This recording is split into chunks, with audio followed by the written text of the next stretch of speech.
शिव कथा कर रही है, भगवान शंकर का चरित्र कर रहा है। शिव महापुराण की कथा कर रही है, भगवान शंकर का चरित्र कर रहा है। शिव वेद का रूप धारण कर कर आ गए। आए जब कष्ट, बहुत कष्ट का जीवन चल रहा हो, बहुत कष्ट की जिंदगी चल रही हो, जितने भी लोग ऑनलाइन कथा सुन रहे हैं ध्यान लगाना, अगर कष्ट का जीवन चल रहा हो, तकलीफ की जिंदगी चल रही हो, 5-7 सोमवार, या तो 5 सोमवार या 7 सोमवार, हाथ में दुर्वा, मान लो ये तुमने दुर्वा ले ली, हाथ में दुर्वा, एक बेलपत्र, और उसी हाथ में अपने घर का भरा हुआ 1 लोटा जल पहले रखना है दुर्वा। शंकर के शिवलिंग को जब बनाए तो सबसे पहले कैसे बनाए उस तक का विधान शिव महापुराण में और लिंग पुराण में कहा गया। महाराज कहा क्यारे की मिट्टी हो, क्यारा मतलब समझिएगा जिस मिट्टी पर कोई गंदगी ना करी गई हो, ऐसी जगह का कोई भाग मिट्टी का लाया जाए जहां कोई गंदगी ना करे। शिव महापुराण की कथा कहती है। देखो पिछले वर्ष के लॉकडाउन से लेकर अभी तक की जो कथाएं आप लोग सुने हैं, उसमें शिवलिंग मट्टी का किस तरह से बनाया जाए और कैसी मट्टी हो और उसमें पानी कैसा मिलाया जाए, कैसा शिवलिंग तैयार करा जाए, उसका विधान वर्णन नहीं कर पाए, परंतु आज कथा निकली है तो उसको सुन लो। क्यारे की मिट्टी, क्यारे की मिट्टी मतलब जिस मिट्टी पर कोई गंदगी ना करी गई हो, ऐसी जगह की मिट्टी को लेकर जाए और मिट्टी को लाने के बाद थोड़ा पानी का सींचन कर दें, अर्थात घर में लाएं तो उससे पहले मिट्टी को पवित्र करें। अपने घर में गंगा जल रखा हो, यमुना जल रखा हो, सरयू जी का जल रखा हो, उससे मिट्टी का सींचन कर दें। मान लो अगर ये जल नहीं भी है तो जल के अंदर थोड़ा सा इत्र डालकर मिट्टी का सींचन करें। अगर इत्र भी नहीं है तो जल के अंदर थोड़ा सा दूध डालकर मिट्टी का सींचन करें। दूध भी नहीं है तो एक बेलपत्री जल के अंदर डालकर उस पानी का सींचन करें। बेलपत्र भी नहीं है, पीपल का पत्ता डालकर उसका सींचन कर दें। पर मिट्टी पर घर में लाते से ही, ये नहीं कि मिट्टी आज लाए और तुमको शिवलिंग कल बनाना है, तो मिट्टी अगर 1 दिन पहले लाए हो, 2 दिन पहले लाए हो, 4 दिन पहले लाए हो, तो उसी दिन जल का सींचन होना चाहिए। ये नहीं कि जिस दिन बनाएंगे उस दिन सींचन होगा। मिट्टी पर पानी का छींटा, सींचन भले ज्यादा मत डालो, पर छींटा तो उस दिन लगा देना चाहिए जिस दिन घर में मिट्टी लेकर आए हो, जिस दिन लेकर। फिर भले तुम शिवलिंग 15 दिन बाद बनाओ, 8 दिन बाद बनाओ, 10 दिन बाद बनाओ, 3 दिन बाद बनाओ, पर उस समय पर मिट्टी का सींचन उस समय हो जाना चाहिए।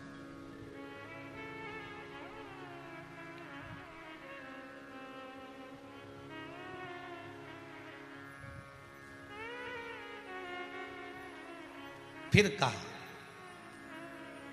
जिस दिन शिवलिंग का निर्माण करो उस दिन प्रातः में अगर आप शिवलिंग बना रहे हैं तो ब्रह्म मुहूर्त में मिट्टी को गला दो। किस पानी से गलाना है उसका भी प्रमाण, उसका भी शास्त्र वर्णन करा। किस जल से गलाया जाए, शिव महापुराण की कथा कहती है अगर आपको आज शिवलिंग का निर्माण करना है, शाम को आप शिवलिंग का निर्माण कर रहे हो, तो अपने पानी का जो मटका होता है, हंडा होता है, रसोई घर में जहां पानी भर कर रखते हो, उसके नजदीक में एक कलश जिसमें अलग से ताजा जल भरा जाए और उस पर प्लेट ढकी हो और उस पर एक चावल का दाना रखा हो, उस जल को लेकर आओ। थोड़ी देर रखा रहे, आधा घंटा, 2 घंटा, 3 घंटा, 15 मिनट, 20 मिनट, पर वो पानी वहां रखा होना चाहिए। रसोई घर में अन्नपूर्णा का निवास होता है, परिंदे के पास पितरों का निवास होता है, अन्नपूर्णा पित्र सब रसोई घर के भीतर विराजमान होते हैं। शास्त्र कहता है 33 कोटि देवता एक समय के लिए, एक क्षण के लिए हमारे रसोई घर में प्रवेश करते हैं। इसलिए रसोई घर को तुम पूरे घर को स्वच्छ रखो ना रखो, पूरे घर को तुम साफ रखो ना रखो, पर रसोई घर एकदम क्लीन होना चाहिए, साफ होना चाहिए, स्वच्छ होना चाहिए। आज के जमाने में तो खैर गया, पर पहले जब मट्टी के चूल्हे होते थे जब चूल्हा बंद होता था तो उसको गीला कर कर गोबर को या पानी में उसको गीला कर कर एक कपड़े को गीला कर कर पूरे चौके को रसोई घर को पोंछा जाता था। मिट्टी का होता था वो, तो भी उसको पोता लगाते थे, पोंछते थे।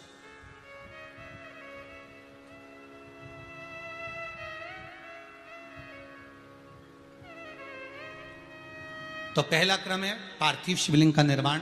सावन के महीने में अगर आप शिवलिंग बनाते हैं, सोमवार को शिवलिंग बनाते हैं, तो नियम ध्यान रखिएगा महाराज, लिंग पुराण से है ये, इसका नियम ध्यान रखिए। क्या करना है, मिट्टी को लाना है, जल का छींटा देना, छींटा जरूर देना, घर में लेकर आए और जल का छींटा होना जरूरी है। 2 दिन तक 3 दिन तक मिट्टी रखी हुई है और उसके बाद अगर आपने पानी का छींटा नहीं दिया है और आपने डायरेक्ट मिट्टी को गला दिया और उसके बाद बनाया, तो उसका कोई प्रमाण नहीं है। जल का छींटा अवश्य, फिर उसको रख दें। 15 दिन बाद बनाओ, 4 दिन बाद बनाओ, 3 दिन बाद बनाओ, 2 दिन बाद बनाओ। शिवलिंग जब बनाओ तब उस मिट्टी को, जो कलश आपने रसोई घर में रखा है चावल का दाना रखकर प्लेट के ऊपर, अर्थात उस कलश का जल उस मिट्टी में थोड़ा सा डालिए। क्यों डाला जाता है उसका भी भाव वर्णन किया है। अब भविष्य पुराण, स्कंद पुराण और अग्नि पुराण, इन तीनों से ले लिया गया, वर्णन किया गया। जब उस कलश का जल हम डालते हैं तो उस कलश में पितरों का भाव आ जाता है, अन्नपूर्णा का भाव आ जाता है, घर में लक्ष्मी का भाव आ जाता है, संपदा का भाव आ जाता है। पूरे 24 घंटे के अंदर एक क्षण के लिए रसोई घर में 33 कोटि देवता आते हैं, तो वो देवता का सारा भाव उस कलश के अंदर आ जाता है। और वो जल जब हम उस मिट्टी में मिलाते हैं तो गंगा, यमुना, सरयू, सरस्वती, ये 33 कोटि देवता में, तो इन सब का आनंद उस जल में आ जाता है। और वो जल जब हम मिट्टी में मिलाते हैं तो मिट्टी पवित्र हो जाती है, स्वयं कैलाश अधिपति को स्वीकार करने के लायक हो जाती है, निर्मित करने के लायक हो जाती है।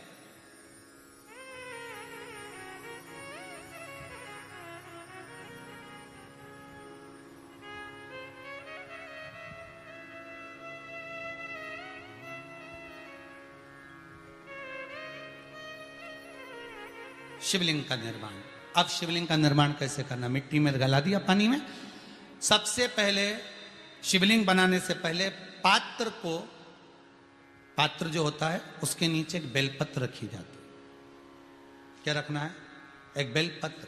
शंकर को झेलने के लिए कोई साधारण नहीं है पात्र जिस पे झेला जाए। स्वयं गंगा शिव की जटा में और आप शंकर के शिवलिंग का निर्माण कर रहे हो, कोई साधारण नहीं हो सकता। स्वयं आप विदेश्वर संहिता के अंतर्गत पढ़े कि ब्रह्मा और विष्णु, ब्रह्मा ऊपर जा रहे हैं, भगवान विष्णु नीचे जा रहे हैं, तो पता नहीं कर पा रहे कि यहां चरण कहां पर और शीश कहां पर है,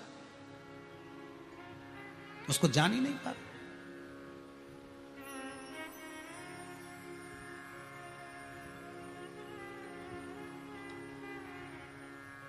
बस एक बेलपत्र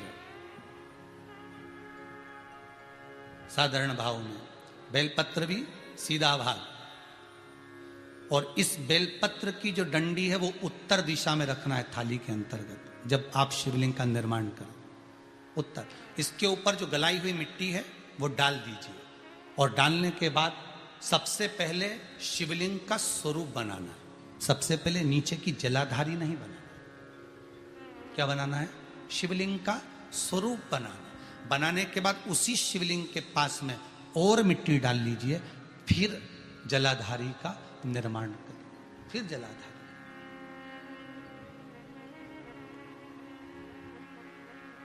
शिवलिंग जलाधारी निर्मित हो गई।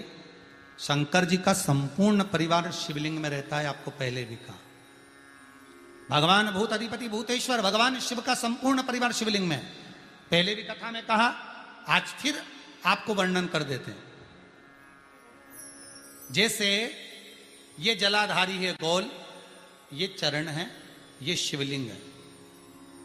ये जो गोल भाग है जहां पर भगवान शंकर का शिवलिंग रखा है, ये पार्वती जी का हस्त कमल है। जहां से पानी नीचे गिर रहा है, इसके राइट भाग में श्री गणेश जी का स्थान, लेफ्ट भाग में श्री कार्तिकेय जी का स्थान।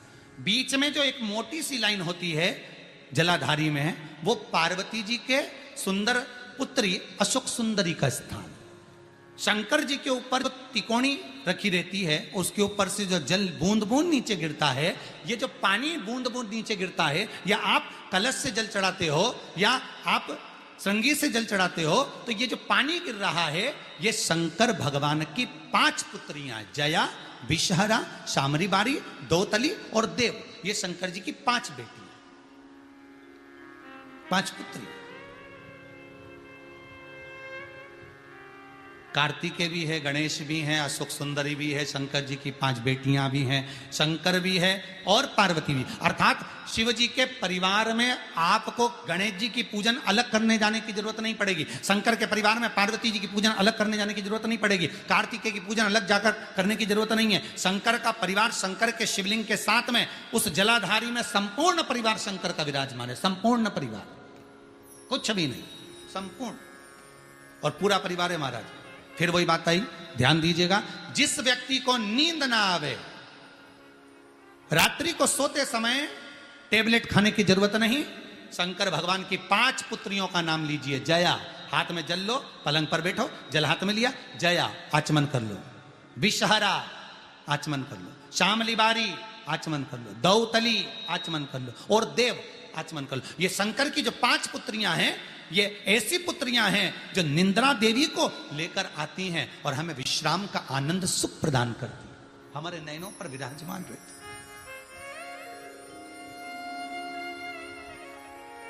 हाँ, यदि विवाह नहीं हो रहा, शादी नहीं हो रही है, बहुत समय से लगन देख रहे हो, शादी नहीं हो रही, बहुत समय से परेशान हो गए कि विवाह ही नहीं हो रहा, हम तो टेंशन में पड़ गए, लड़की 28 साल 30 साल का लड़का हो गया, विवाह नहीं हो रहा, कुछ मत करो। अष्टमी तिथि आए तो अशोक सुंदरी वाली जो जगह है, वहां पर हल्दी की 7 बिंदियां लगा दो, लड़का लड़की का हाथ उस बिंदी पर रखवा दो, उसका नाम गोत्र बोलो, उसी हल्दी में उसके हाथ पीले करवा दो और पीपल के पेड़ पर उस हाथ के 5 छापे पड़वा दो, 3 महीने में विवाह पक्का हो जाता है महाराज। उसका इतना, अशोक सुंदरी के उस हल्दी का इतना प्रमाण,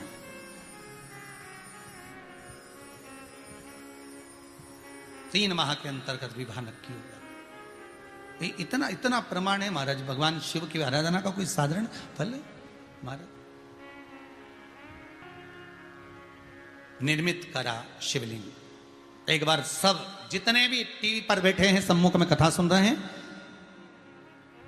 फेसबुक यूट्यूब पर सुन रहे हैं, एक बार साथ में समझें वापिस निर्माण को, शिवलिंग के निर्माण को। मिट्टी लाए, स्वच्छ जगह की, जल का छींटा दिया, रखा। जब शिवलिंग बनाया तो 1 कलश पानी पहले से 2 घंटा, आधा घंटा, 15 मिनट, 20 मिनट पहले उसको रख दिया, उसी पानी से उसको गीला करा। गीला करने के बाद उसका निर्माण सबसे पहले बेलपत्री, बेलपत्री के ऊपर मिट्टी, मिट्टी के ऊपर रखकर शिवलिंग का निर्माण, फिर जलाधारी का निर्माण, जलाधारी का निर्माण और शिवलिंग का निर्माण पूर्ण होने के बाद में फिर बाबा का सुंदर भाव से आप श्रृंगार करें, अभिषेक करें, पूजन करें। और एक बात याद रखना, पार्थिव शिवलिंग का अगर निर्माण करा है तो आपको वो पार्थिव शिवलिंग को रात्रि होने से पहले विसर्जन होना जरूरी है। हाँ, अगर कोई शिवरात्रि का दिन है तो फिर आप पूरी रात रख सकते हो, हरतालिका तीज का दिन है पूरी रात रख सकते हो, बड़ी तीज है, छोटी तीज है, आप शिवलिंग बनाए हो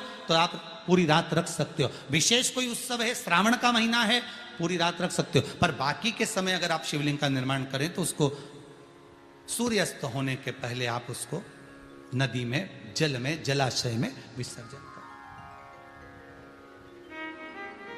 बहुत ध्यान दीजिएगा, विसर्जन करते समय छोड़ें, उस समय पर ध्यान दीजिएगा कि शिवलिंग की जो जल की धार है, जिसका उत्तर की ओर जो जल की धार होती है, विसर्जन करते समय वो जल की धार अर्थात वो उत्तर का भाग हमारी ओर होना चाहिए और थाली इस तरह से पकड़ें कि वो भाग हमको जब डालें तो वो भाग हमको दिखे, थोड़ा सा नजर आए पानी में डालते समय। और जब वो थोड़ा भाग दिखता रहे, और जिस लिए आपने शिवलिंग बनाया, जिस कामना से आपने शिवलिंग बनाया है, वो कामना उस भाग को पानी में देखते देखते बोल दीजिए, वो कामना पूर्ण हो जाती है। इसको कहते हैं पार्थिव शिवलिंग का निर्माण करना और उसकी आराधना करना, उसकी आराधना। कई लोग करते हैं, बना भी लेते हैं, पूजन भी करते हैं, और कई बार कहते हैं हमारा काम नहीं, तो उसमें भगवान का दोष नहीं है, दोष अपना देखो। आप आए नहीं, सुबह हो गई, मेरी पूजा की थाली धरी की धरी रह गई। क्यों नहीं आए, किस लिए नहीं आए, वो हमें देखना।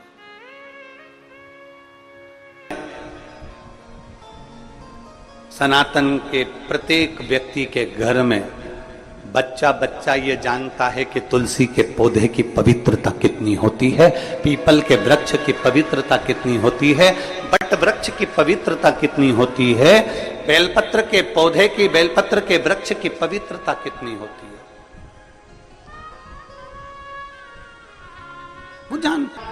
पीछे नहीं हटना है, एक बार कंपटीशन एग्जाम में बैठे पीछे नहीं हटना है।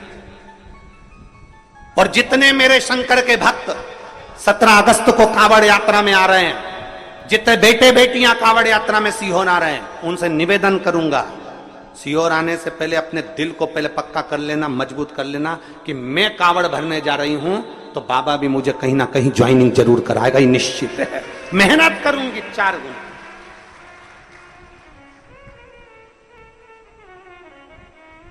जब 17 अगस्त को आप कावड़ भरने आए तो आपके अंदर एक अलग से एनर्जी होना चाहिए, एक अलग से बल होना चाहिए कि मैं यहां कावड़ चढ़ाने के बाद जाऊंगी और खूब मेहनत करूंगी, खूब मेहनत। और मेरा विश्वास करता है मैं उत्तीर्ण होकर रहूंगी, आगे बढ़कर रहूंगी। अंतर्गत वर्णन मिलेगा आपको कि अगर कोई शिव पुराण की कथा सुनकर जहां से निकल कर जाता है, शिव पुराण की कथा सुनकर व्यक्ति जहां से निकल कर जाता है, उस रास्ते में अगर कोई जीव आत्मा किसी का एक्सीडेंट हो गया, कोई मर गया, कोई गड़ गया, कोई चले गया, कोई किसी भी तरह का दुखी व्यक्ति है और आप शिव पुराण की कथा सुनकर जा रहे हो, आपके मात्र चेहरे का दर्शन कर लेता ही या आपसे, आपके शरीर से टच होकर कोई हवा, कोई वायु अगर स्पर्श कर कर भी निकल कर उस जीव को पड़ जाती है तो उसका भी उद्धार हो जाएगा, उसका भी उद्धार। के लिए आपको प्राप्त करने के लिए कहां जाया जाए, किस स्थान पर जाया जाए, किस भूमि पर जाया जाए, कहां। कलकत्ता में एक बात कही थी, आप लोगों ने सुनी होगी, एक लोटा जल कहीं पे भी चढ़ाते जाओ वहां पर भी बीज अंकुरित हो जाता है। कुछ डालो मत डालो, अपने आप दूबा लग जाएगी, पौधा लग जाएगा, अपने आप कोई ना कोई बीज उत्पन्न हो जाएगा, अपने आप वहां पर कोई पौधा आ जाएगा। आपको पाने के लिए कहां जाना पड़ता है? भगवान देवादिदेव महादेव ने कहा मुझे पाने के लिए कहीं जाने की जरूरत नहीं है, निर्मल मन सो मोहि पावा। बस अपने भीतर जिस दिन तेरा हृदय के अंदर तूने झांक लिया, तेरे भीतर तूने झांक लिया, वो कहते हैं ना, एक उंगली हम किसी पर उठाते हैं तो ये 3 उंगलियां हमारी ओर। शिव महापुराण की कथा वर्णन कर रही है, शिव तत्व कह रहा। औरव ऋषि ओम के नाद में शिव को बिठाकर हृदय में विराजमान कर रहे। औरव ऋषि के यहां पर एक बेटी ने जन्म लिया जिसका नाम था शमी, जिस शमी का पत्ता आप शिव जी को चढ़ाते हो। ये जो शमी का वृक्ष है, जो शमी का पेड़ है, ये शमी औरव ऋषि की बेटी है। एक शमी का वृक्ष, एक शमी का वृक्ष, उसकी आराधना, उसकी साधना, उसको जल समर्पित करने का 3 अलग अलग क्रम है। ध्यान देना थोड़ा सा। शरीर में बीमारी है, रोग हो गया, डॉक्टर का इलाज चल रहा है, खूब अच्छे से इलाज करवाओ, सारी जांचें कराओ, सब कुछ करो, और अगर बीमारी खत्म नहीं हो रही है, समाप्त नहीं हो रही है, तो शनिवार के दिन शनि प्रदोष पड़े, प्रदोष काल में शमी के वृक्ष के नीचे जल चढ़ाकर एक ही लोटे से 7 बार जल गिराकर, जहां जल गिराओगे वहीं पर लंबी बत्ती का एक दिया सरसों के तेल का लगाना प्रारंभ कर दो, शरीर का रोग मिटकर ही रहेगा और शरीर ठीक होकर ही रहेगा। दूसरा, धन की कमी है, संपदा नहीं है, पैसा नहीं आ रहा, व्यापार नहीं चल रहा, कहीं से आवक नहीं हो रही, बहुत कष्ट का समय चल रहा है। शमी के वृक्ष में, शमी के वृक्ष के नीचे जब जाएं और शमी के वृक्ष के नीचे सोमवार के दिन और शुक्रवार का दिन, दोनों दिन में से कोई सा भी एक दिन पकड़ लें, जिस दिन हमें शमी के वृक्ष के नीचे जाकर घी का एक दीप समर्पित करना है और 7 चावल के दाने समर्पित करना है। उसी का एक चावल का दाना उठाकर शंकर के शिवलिंग में ले जाकर चढ़ाना है। आपको मालूम ही नहीं पड़ेगा कैसे आप धीरे धीरे संपदावान बनते चले जाएंगे। शमी का पौधा वैभव देना प्रारंभ कर। शमी, मेहनत आपकी है, संघर्ष आपका है, आपको परिश्रम भी करना है और साथ में ये क्रम भी करना। तीसरा, यदि कोई व्यक्ति नशे में धुत हो जाए और नशा समाप्त ही नहीं होता, मदिरा के नशे में इतना डूब गया कि वो छोड़ने को तैयार नहीं, शमी के वृक्ष के नीचे शिवलिंग का निर्माण करो और शिवलिंग का निर्माण कर कर उसी पर 7 बार जल चढ़ाना प्रारंभ करो। रवि प्रदोष के दिन, प्रदोष काल में अगर हमने ये क्रम करना प्रारंभ करा और चढ़ा हुआ थोड़ा सा जल, आधी चम्मच से भी आधी चम्मच जल, 2 बूंद का भी अगर मदिरा के नशे करने वाले व्यक्ति को पिलाना प्रारंभ करा, 4 या 5 रवि प्रदोष होगा, धीरे धीरे पूरा वो नशा छोड़ देगा, नशे से मुक्त होगा। उसी का एक पत्र आया, नशे से शमी प्रदोष। मेरा नाम संगीता तोमर, पति का नाम अखिल तोमर, मैं मुरैना की रहने वाली हूँ और अभी हम इंदौर में रहते हैं। कहीं बैठे हों जिन्होंने ये पत्र भेजा, कहीं बैठे हों तो हाथ हिला सकते हैं और अगर बैठे हों तो आ सकते हैं। पहले एक लाइन देखिए उन्होंने जो लिखा है, श्री शिवाय नमस्तुभ्यम। आपने दुनिया बदल दी, दुनिया बदलने के लिए नहीं, ये क्रम देखिए उसने अपने हृदय का जो भाव लिखा। मेरे पति 25 साल से मदिरा पान करते थे, हर जगह गई, सारा कुछ करा, पर 25 साल से उनकी मदिरा बंद नहीं। फिर आपकी कथा सुनी, 1 लोटा जल का महत्व, शमी के पेड़ के नीचे जो रवि वाला उपाय आपने बताया था, बस वही किया और बाबा की ऐसी कृपा हो गई, आज मेरे पति ने मदिरा को छोड़ दिया। 25 साल से जिसने नहीं छोड़ा उसने छोड़ा, जो 25 साल से नहीं छोड़ा। नाम है संगीता तोमर, मेरे पति का नाम अतिबल तोमर, मैं मुरैना की रहने वाली हूँ और अभी इंदौर से आई हूँ, इंदौर रहते। बाबा वो एक लाइन और अच्छी सुंदर लिखी है, दरबार में भोलेनाथ के दुख दर्द मिटाए जाते, दुनिया के सताए लोग यहाँ सीने से लगाए जाते। अगर विश्वास है, भरोसा है, और शमी का पेड़ कोई साधारण नहीं होता। महाभारत पढ़ी है किसी ने?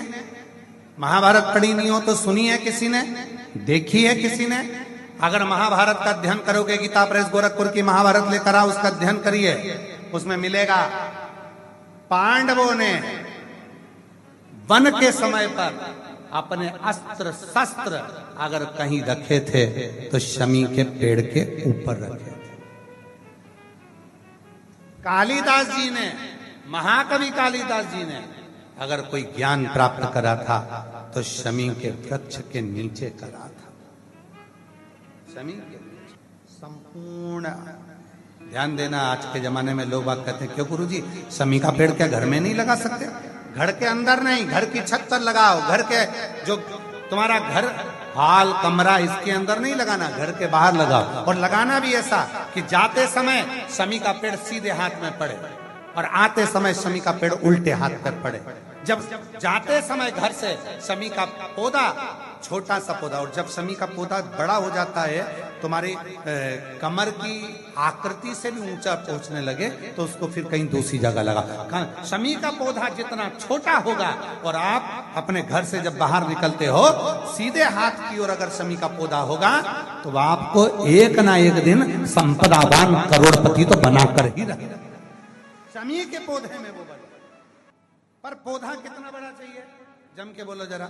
शमी का पेड़ नहीं, शमी का छोटा सा पौधा जब हमारे घर से निकले तो हमारे सीधे हाथ पर पड़े और जब हम घर पर आए तो हमारे उल्टे हाथ पर पड़े।